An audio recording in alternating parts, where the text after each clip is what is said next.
안녕하세요. 한국어문학과 김소연입니다. 전 시간에는 코넬노트의 작성 방법에 대해 알려드렸는데요.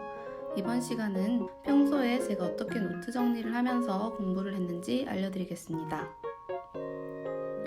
저는 노트 정리는 시각화가 중요하다고 생각을 해요. 노트 정리는 예쁘게 할 필요가 없다라고 하시는 분도 계시지만 개인적으로 저는 예쁘게 정리를 하지 않으면 내용이 눈에 잘 들어오지 않아서 공부할 때 지루하더라고요. 그래서 저는 노트 정리를 할 때 다양한 색의 형광펜과 볼펜을 사용합니다. 그런데 여기에서 주의해야 할 점은 아무 색이나 사용하지 않고 자기만의 색깔을 정해서 사용해야 한다는 것입니다. 예를 들어 파란 펜은 개념에 대한 설명, 노란색 형광펜은 교수님께서 중요하다고 한 내용 등을 구분해서 사용하는 것이 중요합니다. 두 번째는 그림 자료인데요. 공부를 할 때 꼭 알아야 할 표와 그림 자료가 있을 거예요. 저는 간단한 표나 그림 같은 경우에는 직접 손으로 그려서 노트 정리를 했는데요. 한국어 문학과의 전공 특성상 우리나라 지도나 발음 기간을 보면서 공부해야 할 때도 있어요. 그런데 지도와 발음 기간은 직접 손으로 그리기 어렵잖아요. 그래서 그런 경우에는 그 자료를 프린트해서 노트에 붙이는 걸로 대체합니다.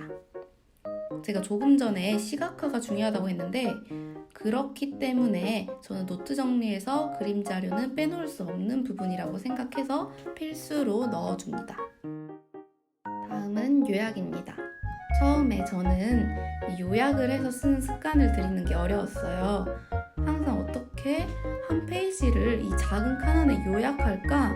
이런 고민을 하는 시간이 너무 오래 걸려서 싫었는데 사실 요약을 하다 보면 요약할 내용을 고민하면서 노트 정리한 페이지를 여러 번 훑어보게 되더라고요.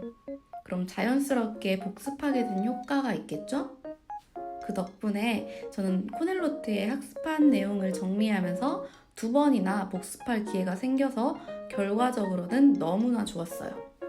그런 여러분들도 노트 정리 후 요약을 하는 습관을 들이시는 걸 추천드려요. 그런데 만약에 요약할 내용이 마땅히 없는 경우에는 저는 가장 중요한 내용이나 정리한 내용 중 어려웠던 개념을 되짚어보는 칸으로 사용하기도 했습니다. 저는 제 성격상 완벽한 걸 좋아하는 편이에요. 그래서 사실 노트 필기를 할 때 수업용 노트가 따로 있었어요.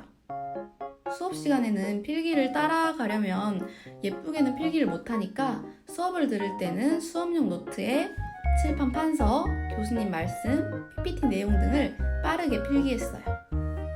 그리고 당일 수업이 모두 끝나면 도서관으로 가서 수업용 노트 필기 내용과 전공책을 참고해서 코넬노트에 다시 정리를 했어요. 이렇게 하면 그날 바로 복습을 할 수 있다는 장점이 있어서 수업 내용이 더 오래 남게 됩니다. 그러다 보니 자연스럽게 성적이 향상돼서 4학년인 현재 평균 평점 4점대를 유지하고 있습니다.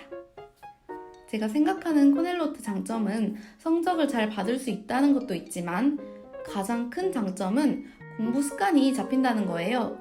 그런 여러분들도 제 필기 방법을 참고해서 공부해보세요. 분명히 성적이 오르게 될 겁니다.